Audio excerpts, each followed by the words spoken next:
Hello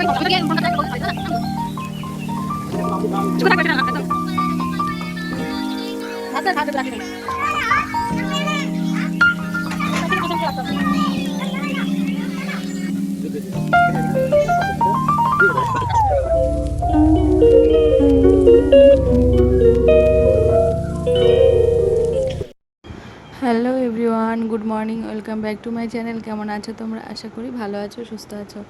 আমি মন চলে এসেছি একটা নতুন ব্লগ নিয়ে। আই হোপ আজকের ব্লগটা তোমাদের ভালো লাগবে। তো সকাল সকাল উঠে সমস্ত বাসি কাজ সেরে নিয়েছি। এখন বাজে সকাল 8:30। তো এখন থেকে আমার ব্লগটা স্টার্ট করছি। ইভান তো এখনও ঘুম থেকে ওঠেনি।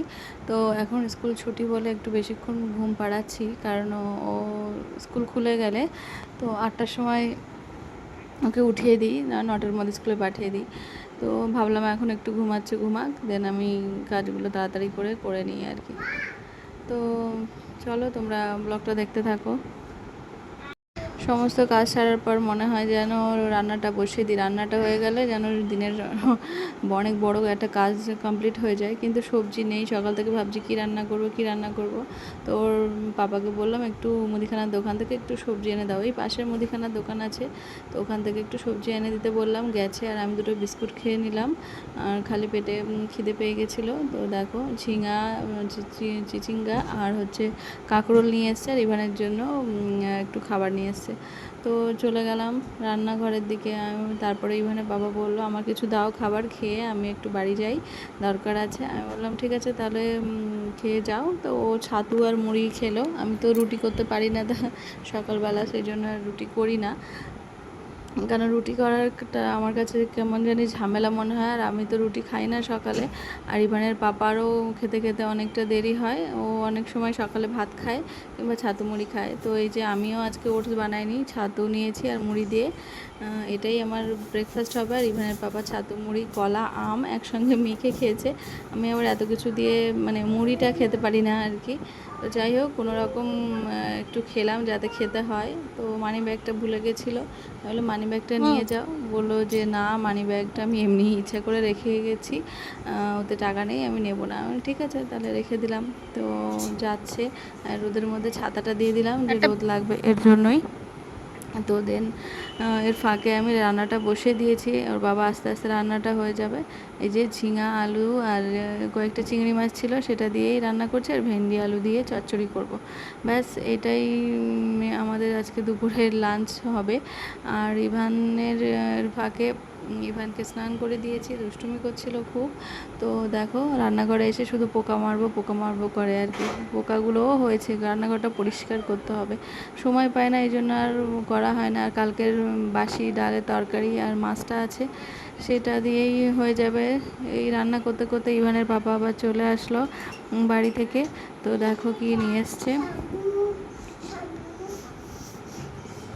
আজকে তেমন একটা কিছু আনেনি, কারণ গাছের কাঁঠাল সব সেদিন পেড়ে ফেলেছিল। আজকে শুধু একটা কাঁঠাল নিয়ে এসছে আর কয়েকটা আম নিয়ে এসছে, কারণ আমাদের গাছের আম, এই আমটা অনেক বড় হয় কিন্তু টক থাকে, পাকলেও টক থাকে, কাঁচাও টক। সেই জন্য ভাবলাম যে এই আমগুলো দিয়ে আচার করে ফেলবো।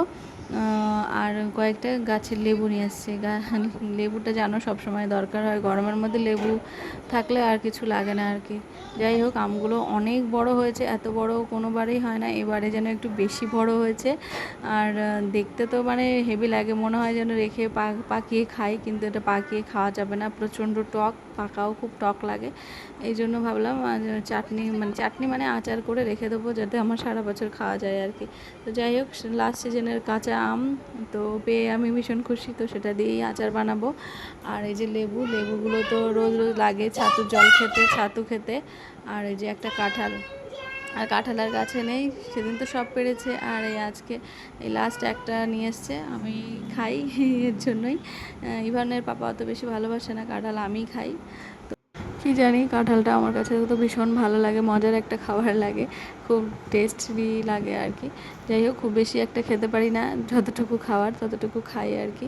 আর ইভানও খেতে পারে না, ইভানের গলা আটকে যায় কাঁঠাল, কিন্তু পরের বছর হয়তো খেতে পারবে বড় হলে। আর আমটা একদমই পাকেনি, কাঁচা একদম শক্ত ইটের মতো। তো ভাবলাম এটা দিয়েই ভালো আচার হবে, কারণ আঁটি সমেত আচার করলে খুব ভালো লাগে খেতে। আর এই দেখো, আর কয়েকটা পাকা আম নিয়ে এসেছিলো, তো খুলতে দেয় না, তো শেষমেশ খুললাম। দেখো কি আম আছে, একটা বড় একটা মালদার আম আছে, আর দুটো হিমসাগর আছে। অ্যাকচুয়ালি গাছ পাকা আম ছাড়া ভালো লাগে না এখন আর এই কার্বাইটের আম খেতে। তো যাই হোক, যা এনেছে, আমি তো একটুও খাবো না, ওর পাপা খেলে খাবে। আর দেখো সব আমগুলো ঢেলে বিছানার মধ্যে এনেছে। আর আম এরকম বাড়ি মারলে থেতলে গেলে তো আর ভালো করে আচার করতে পারবো না। কখন থেকে বলছি পাপা দাও, দিচ্ছে না। আর সবগুলো মানে নষ্ট হওয়ার ভয় লাগছে আমার, কখন থেকে বলছি দেয় না।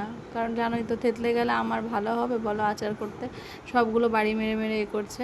তো কি করব, অনেকক্ষণ ধরে বলছি, শুনছে না। আর ওদিকে তো ডিম দিয়ে ভাত দিয়ে মানে হালকা করে ফ্রাইড করে নিয়ে এসেছিলাম, তো সেটা খাচ্ছে না, দুষ্টুমি করে যাচ্ছে। আমগুলো চাইছি, দিচ্ছে না, সারা দিন ওই বিছানার মধ্যেই আর কি রেখে দেবে।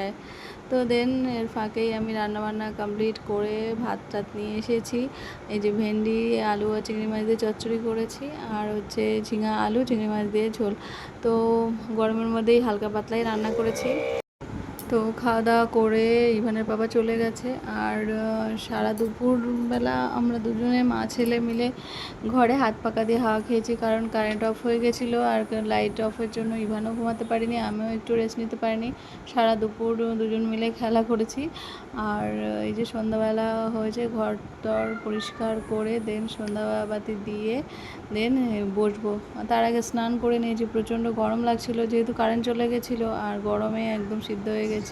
তো সেই জন্য দুজন মিলে স্নান করে নিয়েছি, ইভানকেও স্নান করে দিয়েছি, আমিও স্নান করে নিয়েছি। করে একদম পুরো ফ্রেশ হয়ে একটু বসেছি, তখনই ইভানের পাপা আসলো, এসে বললো যে ঠিক আছে চলো তাড়াতাড়ি একটু বেরো, আমরা একটু বাজার করতে যাব। ঠিক আছে তাহলে চলো। সকালবেলা তো তেমন একটা বাজার করা হয়নি, অল্প একটু সবজি নিয়ে এসেছিলো, তো সেই জন্য বেরোচ্ছি। অনেক দিন আগে বেরিয়েছিলাম সেই চশমা বায়না দিতে, তো প্রায় 10 দিন হয়ে গেছে বাড়ি থেকে বেরোই না। তো তারপরে ভাবলাম যে ঠিক আছে বেরোনো যাক, আর বাজারও করে আসি, বাড়ি থেকে মনটা ভালো লাগবে। তো দেন চা বসিয়েছিলাম এর ফাঁকে, তো চাটা খেয়েই যাই, কারণ বাইরে চা খেতে গেলে অনেক সময় লাগবে। আর ইভানের পাপার আবার রাত্রেবেলা ক্লাস আছে, সেই জন্য আর মানে বাইরে খাবো না, তো বাড়ি থেকেই চা খেয়ে বেরিয়ে গেলাম। তো আজকে আমরা আসলাম হচ্ছে কাঁঠালতলা বাজার, এটা হচ্ছে কল্যাণী কাঁঠালতলা বাজার। তো ওই বাজারে খুব সুন্দর সবজি পাওয়া যায় আর কি। তো এখান থেকে আজকে বাজার করছি, আর খুব কম দামে আর কি সবজিগুলো নিলাম। আর খুব মানে কি বলবো, আর সবজিগুলো খুব সুন্দর ছিল। তো নিয়ে সত্যি স্যাটিসফাই একদম, মানে মনে হচ্ছে যে এখানেই রোজ বাজার করতে আসলে ভালো হবে, কারণ নিজেদের স্বার্থের মধ্যে সুন্দর বাজার করে নিলাম। তো দেন ওখান থেকে চলে আসলাম, এই যে কাঁঠালতলা বাজার দেখো। তো এখান থেকেই গঙ্গায় যাওয়া যায় আর কি। তো আমরা এখান থেকে অনেকবার গঙ্গায় গেছি। তো আজকে রাত হয়ে গেছে, রাত 8:30 বেজে গেছে বলে আর যায়নি। তো ইভানের পাপা বললো 9টা থেকে ক্লাস আছে, সেই জন্য আর যায়নি। তো এই দেখো সতীমার মেলা এই মাঠে হয়, তো এই মাঠের পাশ দিয়েই আমরা বাড়িতে যাচ্ছি। তো যখন মেলা হয় তো এইসব জায়গায় দোকানপাট ভর্তি থাকে একদম পুরো, মেলার সময় তো বোঝা যায় না। তো দেখো এখন পুরো পরিষ্কার হয়ে গেছে। তো ওখান থেকে আসার পরে একটু পার্কে আসলাম। তো এই পার্কে একটু ইভানকে খেলিয়ে নিয়ে চলে যাব। তো আজকে আর পার্কে তেমন একটা কেউ ছিল না, ফাঁকা ফাঁকা ছিল।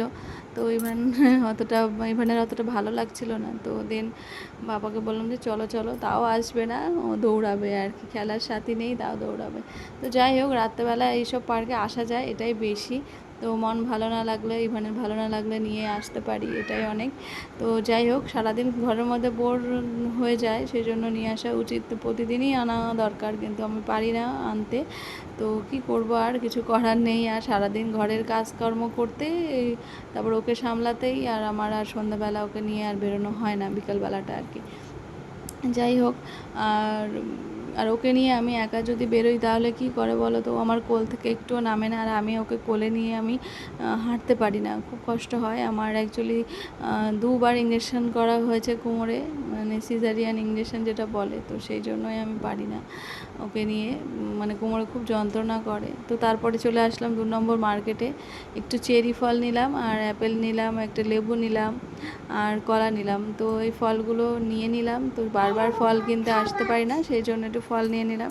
আর চেরিটা প্রথমেই দেখে ইভানের মন ছটফট করছে, কি সুন্দর একটা ফল, নতুন ফল দেখে ও খুব পছন্দ করেছে। তো ওটাই 250 গ্রাম 60 টাকা নিল, তো ওটাই খাওয়ার জন্য বায়না করছে, কিন্তু ওটা খাওয়াই নি, রাতে ভাত খাইয়ে ঘুম পাড়িয়েছিলাম। তো চলো টাটা।